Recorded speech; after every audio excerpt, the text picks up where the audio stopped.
Pemirsa Intens Investigasi. Seperti diketahui sebelumnya, setelah lama bungkam, pihak kepolisian akhirnya menggelar acara konferensi pers atau jumpa wartawan yang dilakukan beberapa waktu lalu di Mabes Polri. Ia mengungkapkan beberapa fakta mengejutkan, termasuk diantaranya perihal Saka Tatal yang menurut pihak kepolisian cenderung berbohong saat dimintai keterangan oleh Balai Permasyarakatan atau Bapas. Pihak kepolisian dalam waktu yang sama juga seolah menyebutkan jika dugaan intimidasi yang selama ini digaungkan Saka Tatal hanya merupakan bualan semata. Lantas, seperti apa buka suaranya pengacara Farhad Abbas mengenai hal ini? Seperti apa pula Farhad menanggapi tudingan pihak kepolisian yang menyebut kliennya cenderung berbohong pada saat dilakukan pemeriksaan oleh pada medio tahun 2016 silam. Benarkah pula sebagai kuasa hukum, Farhad Abbas akan melakukan berbagai langkah untuk membuktikan kliennya benar mendapatkan intimidasi dari pihak penyidik yang konon memeriksanya pada saat itu? Pemirsa, bersama Intens Investigasi, kami hadirkan kabar terkini, terpercaya dan teraktual. Tetapi sebelumnya jangan lupa untuk like, subscribe, dan juga share channel YouTube ini.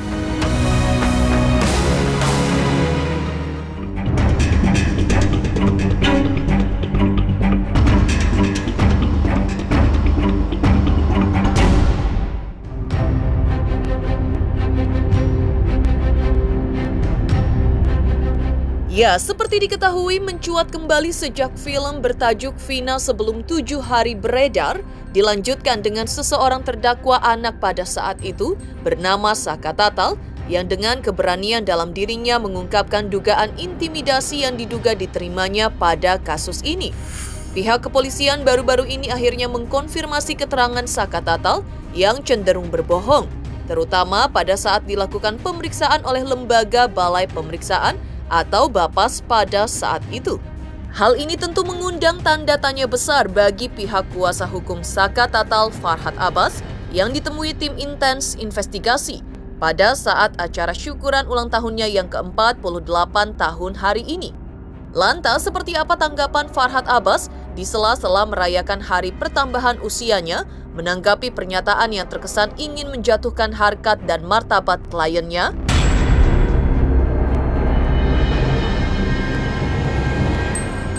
Diperiksa dalam keadaan baik-baik saja, tidak ada intimidasi, dan ini didampingi.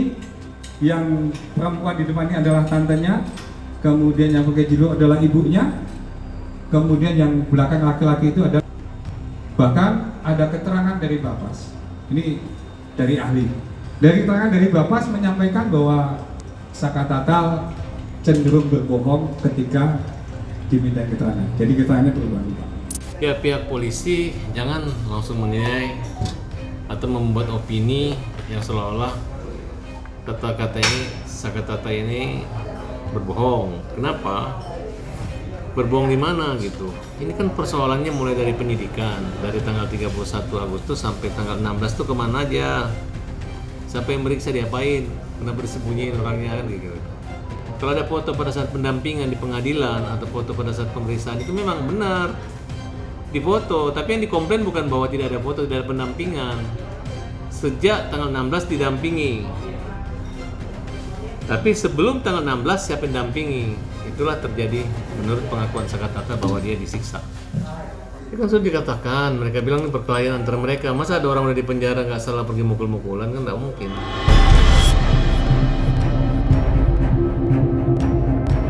Berbekal rasa kepercayaan dirinya tidak bersalah dalam hal ini dan terus menggaungkan dugaan intimidasi yang konon didapatkannya pada saat pemeriksaan dirinya pada saat itu, Saka Tatal terus berjuang untuk mewujudkan hal tersebut meski terganjal pernyataan pihak kepolisian yang seolah menyebutkan jika dugaan intimidasi yang selama ini digaungkan Saka Tatal hanya merupakan bualan semata. Lantas, seperti apa sikap Farhad Abbas terkait hal ini? Benarkah pula sebagai kuasa hukum, Farhad akan melakukan berbagai langkah untuk membuktikan kliennya benar mendapatkan intimidasi dari pihak penyidik yang konon memeriksanya pada saat itu?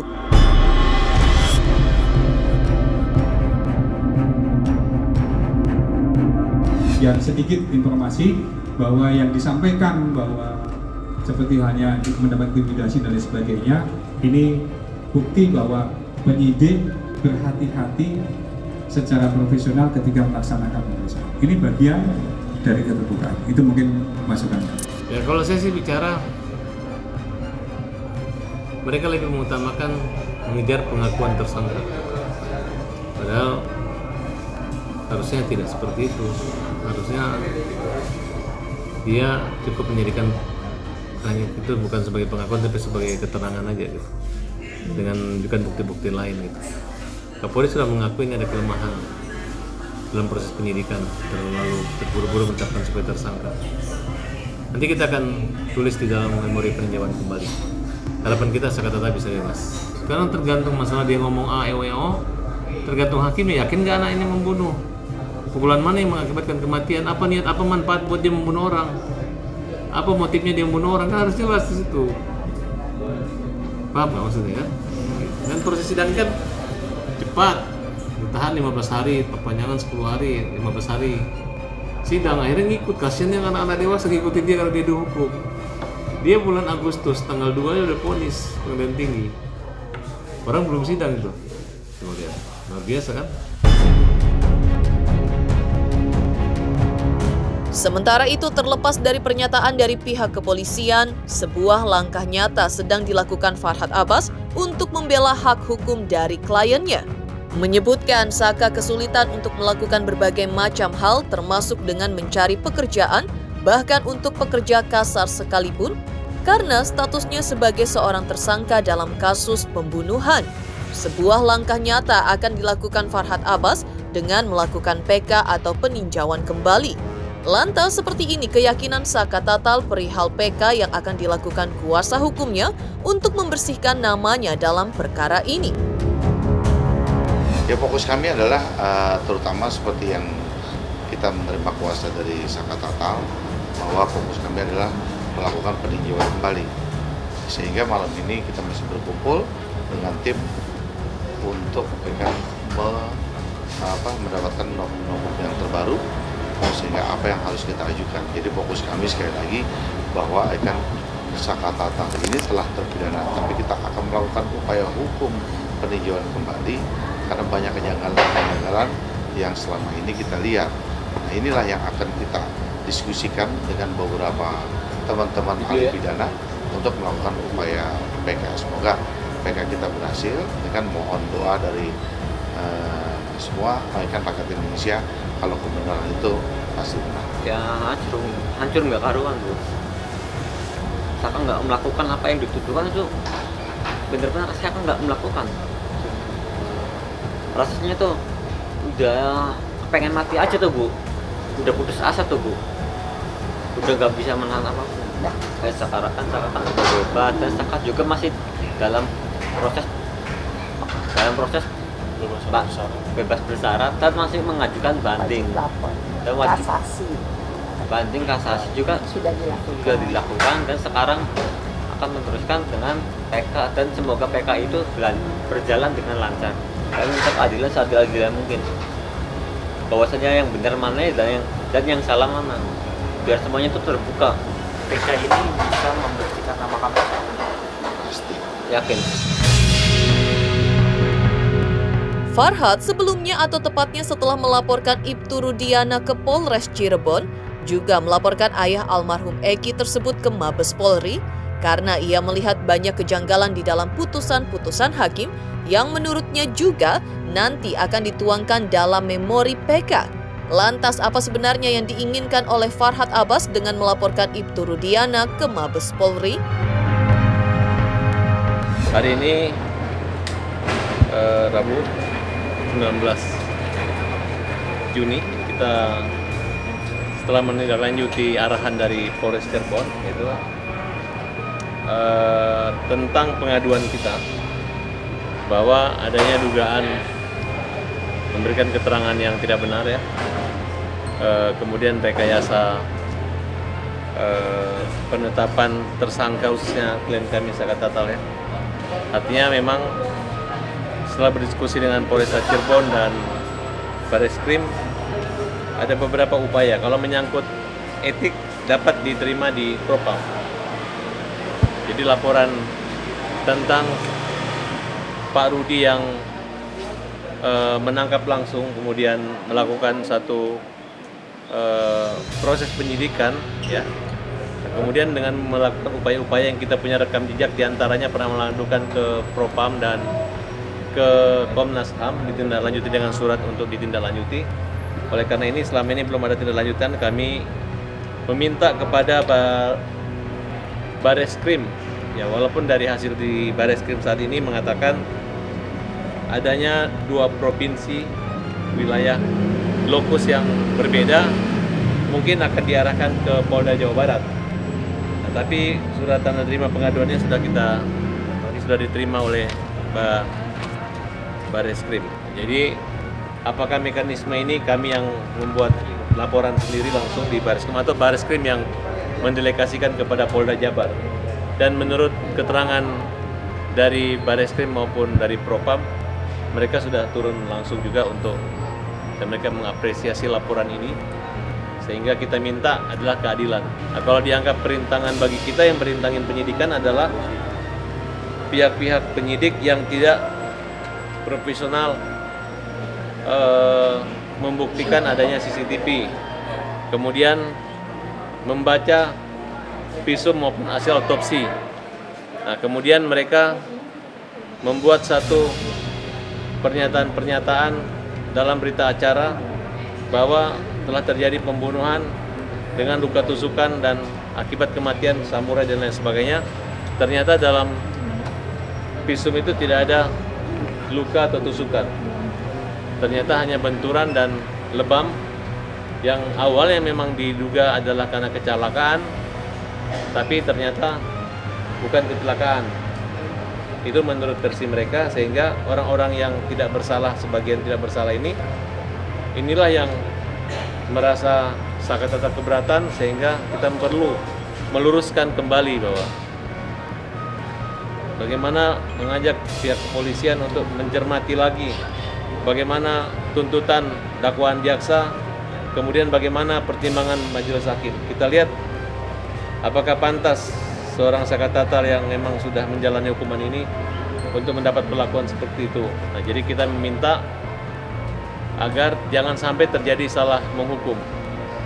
Karena biar bagaimanapun Saka Tatal ini pada saat tahun 2016 lalu sudah melaporkan adanya kekerasan fisik maupun psikis yang dialami, sehingga pencabutan BAP itu yang mereka anggap tidak sinkron dengan fakta yang sebenarnya. Di balik pernyataan Farhad Abbas yang menanggapi soal kliennya yang dianggap cenderung berbohong dan tidak mendapatkan intimidasi, seperti apa cara yang dilakukan kuasa hukum Peggy? Pemirsa Intens Investigasi, jangan lupa saksikan terus Intens Investigasi. Dan pastikan jangan lupa untuk like, subscribe, share, dan juga komen di channel Intens Investigasi. Selamat untuk Intens Investigasi karena sudah mencapai 3 juta subscribers di YouTube. Sukses selalu dan all the best.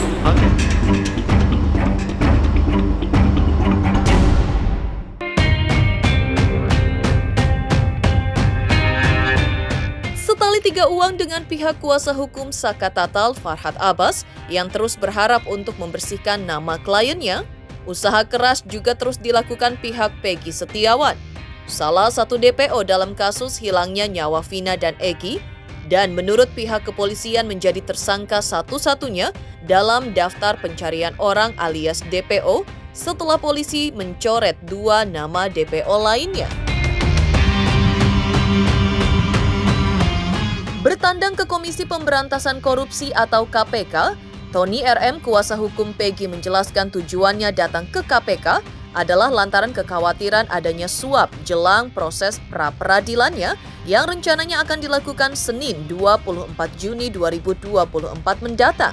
Lantas benarkah pula jelang proses pra-peradilan nantinya, Kartini, ibunda Peggy, semakin yakin anaknya tidak bersalah? Ya, kepada seluruh netizen yang mendukung anak saya. Saya juga sebagai seorang ibu, memang anak saya tidak bersalah. Anak saya tidak melakukan kejahatan apapun. Anak saya hanya hidupnya mencari uang kerja untuk menafkahi adik-adiknya. Jadi kami khawatir kan, ya kami khawatir pelaku yang sebenarnya itu tidak ditangkap, dilindungi kan. Kemudian ini yang tidak melakukan dihukum. Yang memang udah putusan pengadilan, tapi kan temuan-temuan ini juga harus kami sampaikan agar masyarakat tahu, agar ini menjadi novum. Makanya sudah muncul kan 3 akbar kesaksiannya yang mengaku dikondisikan atau diarahkan oleh Pak Widiana, kan mengakunya seperti itu. Nah kemudian ada beberapa saksi kayak Okta, Pram, Teguh mengaku tidur di rumah Pak RT itu. Sebagian 5 terpidana itu, jadi tidak melakukan. Nah, jadi kami khawatir asal nangkap saja, kemudian penyidik sebelumnya tahu siapa, ya, tapi tetap dipaksakan. Sehingga kalau ada pemaksaan seperti itu, kan kami khawatir pasti ada, mohon maaf ya, kami menduga kan ada suap nanti kan.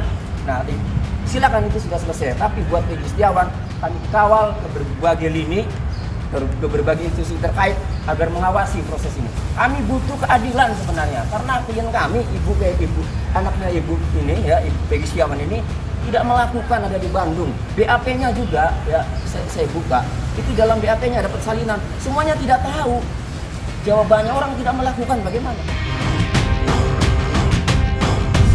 Sementara itu, hal lain yang dilakukan pihak kuasa hukum Peggy adalah dengan mendatangi Divisi Profesi dan Pengamanan Propam Polri untuk membuat laporan pengaduan terkait dugaan tindakan penyidik Polda Jawa Barat yang diduga telah menghapus unggahan kliennya di media sosial Facebook-nya.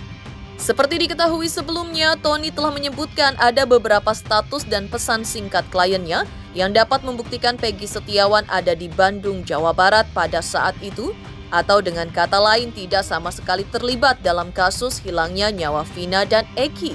Seperti ini penjelasan kuasa hukum Peggy, Tony RM.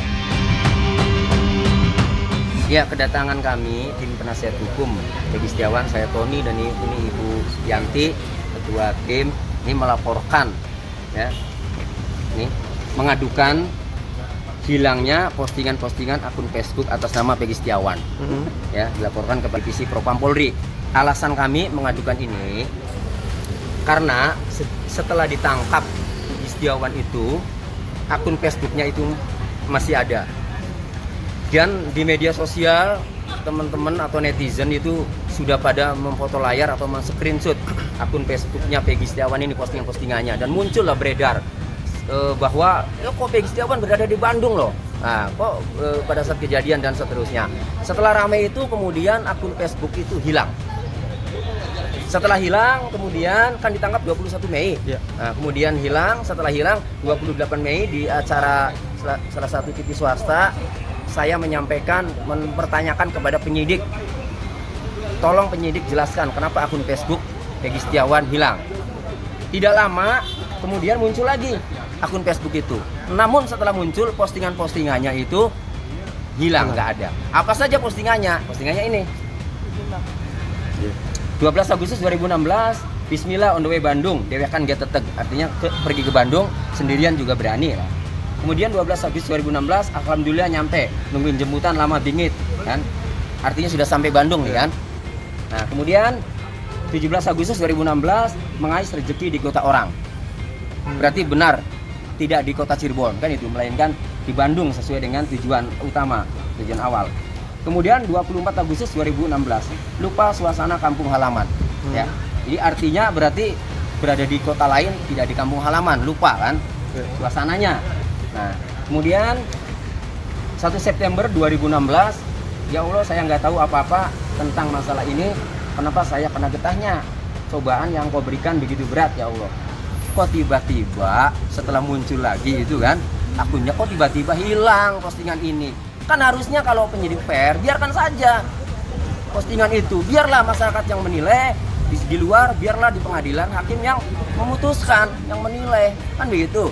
Tapi mempunyai keyakinan tidak dengan alibinya Peggy yang dikuatkan dengan postingan-postingan Facebooknya, kan begitu. Jadi kalau sengaja dihilangkan, ini kan tidak fair ya kalau sengaja. Nah, Jadi dasar kami melaporkan ini, pertama, kami melihat postingan-postingan yang menguntungkan Peggy Setiawan ini, ya, ini kami nilai menguatkan dan menguntungkan Peggy Setiawan bahwa ia bukanlah pelaku tindak pidana pembunuhan Tina Eki karena Peggy Setiawan berada di Bandung. Kedua, pada Peggy Setiawan pernah menyampaikan ke saya bahwa akun Facebooknya ini pernah diminta oleh penyidik, sehingga kami wajar mencurigai ini diotak-atik ya oleh penyidik. Kami mencurigai, menduga. Nah, tapi kan kami tidak tahu, makanya kami coba laporkan. Tapi kan ada alasan yang membuat kami melaporkan, karena penyidik menurut keterangan Peggy pernah meminta passwordnya kan itu. Oh, berarti dasarnya karena itu juga ya Bang? Iya, ya kalau nggak pernah meminta ya kami bingung, barangkali hack dari luar apa kan. Tapi nanti kan didalami oleh ahli IT, ketahuan lah. Siapanya? Gitu. Iya, nanti. Makanya di sinilah Propam, biarkan Propam yang bekerja ya. Kami hanya tunggu hasil. Kalaupun hasilnya, oh itu dikunci saja, ya tidak masalah. Kami juga sebenarnya mempertanyakan, melaporkan ini kan karena buntu komunikasinya. Iya. Penyidik tidak menjelaskan, hanya ngomong nih disita sebagai barang bukti, kan itu saja. Iya. Nah, karena buntu ya kami laporkan, kan, supaya ada kejelasan, supaya ada kepastian hukum. Diapakan postingan-postingan itu hilang kan gitu? Iya. Apakah dikunci saja, ataukah sengaja dihapus? Nanti ketahuan. Di balik usaha yang terus dilakukan pihak kuasa hukum Peggy, seperti diketahui tindakan Peggy yang berteriak lantang di depan pihak kepolisian dan awak media pada saat rilisannya beberapa waktu lalu, membuat banyak kuasa hukum tergerak untuk membantunya. Lantas, apa saja hal yang dilakukan pihak kuasa hukum Peggy yang lainnya? Benarkah pula untuk mencegah hal-hal yang tidak diinginkan lainnya, pihak kuasa hukum Peggy juga mengunjungi Kejaksaan Agung? Tatap mata saya. Hitung mundur dari 10 sampai 1 dan setiap hitungannya dengarkan sugesti dari saya di mana kalian tanpa alasan yang jelas akan menonton Intens Investigasi setiap hari 5 kali dalam sehari dari Senin hingga Jumat dan 3 kali di hari Sabtu. Dan di hari Minggu kalian menonton ulang 28 episode tersebut sekali lagi. Bangun dan lakukan sekarang juga. Saya Denny Darko. Sampai jumpa.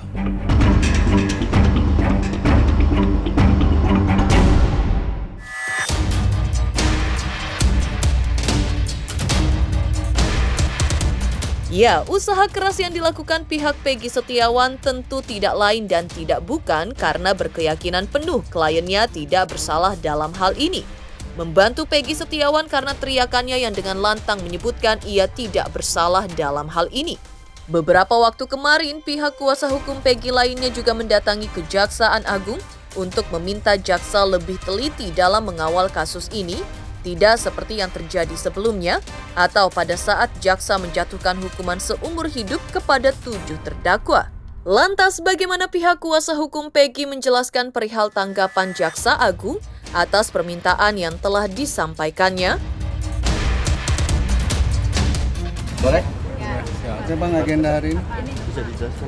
Yang ini agenda ya? Ya, agenda hari ini. Saya barusan ketemu sama diarahkan. Awalnya kita mau menghadap Jaksa Agung. Jam was saya menghadap, tapi karena kesibukan beliau mengarahkan ke Puspen, Pusat Penerangan Hukum. Tapi nilainya sama, tidak ada bedanya katanya. Disampaikan oleh Kapus tadi tidak ada bedanya, sama aja. Beliau juga mewakili pada Jaksa Agung. Dari sini tadi disampaikan, surat yang kami ada ini, surat kami tujukan kepada Kejaksaan Agung, dan akan ditindaklanjuti. Pasti ditindaklanjuti ke Kejaksaan Tinggi Jawa Barat dan ke Jari Cirebon untuk menyampaikan hal-hal yang keinginan kami. Keinginan kami agar nanti jaksa yang menerima berkas dari penyidik untuk lebih teliti, lebih cermat, hati-hati untuk meneliti berkas tersebut. Jangan sampai terulang lagi seperti tahun 2016. Intinya di sana. Dan di sini sangat merespon kami. Nah, saya kasihan terhadap perkara ini. Makanya saya mengharapkan kepada penasihat hukumnya yang sudah menjadi terpidana itu lakukan PK. Dan saya akan berjuang jangan sampai Peggy Setiawan ini menjadi korban lagi. Sesuai dengan kemampuan saya. Saya akan berjuang, makanya saya datang ke Kejaksaan Agung ini salah satu bentuk perjuangan saya. Dan insya Allah juga saya akan menghadap ke Menko Polhukam. Ini udah atensi presiden loh. Udah atensi presiden ini, nggak tanggung-tanggung loh. Kepala negara, betul sekali. Karena apa? Kalau sudah P21, polisi mengatakan, udah P21 loh, bukan tanggung jawab kami lagi. Nah ini, jangan sampai ini kan bola panas ini bola panas. Bola panas, saya ingatkan kepada Kejaksaan tadi. Dari Jaksa Agung ya, mereka merespon. Pemirsa Intens Investigasi, jangan lupa saksikan terus Intens Investigasi.